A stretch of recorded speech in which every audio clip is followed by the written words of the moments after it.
Vamos, hermano, vamos, vamos, niños. Vamos ya, vamos, niños, vamos,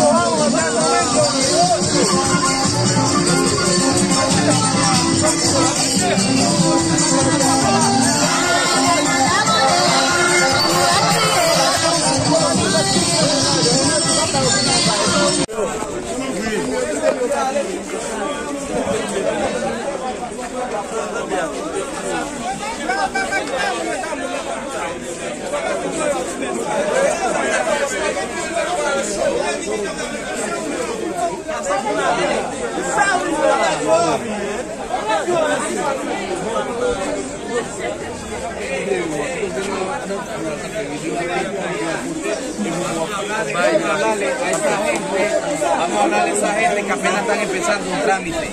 Apenas ellos están empezando un trámite, nada de nada vale, porque con la resolución los están devolviendo. Con la visa humanitaria los están devolviendo. Y aquí no hay trabajo, no hay maneras de sobrevivir. Muchas personas tenemos menores, vivimos en albergues. Muchas personas, a ellos no les importa un coño, ni tanto comar, ni migración, ni un coño, porque si no, ya no les dejan vivir.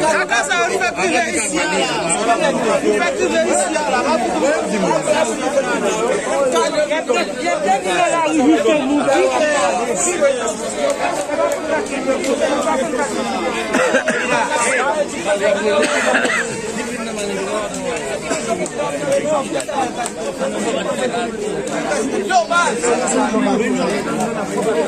Yo más. Yo. Muy bonito.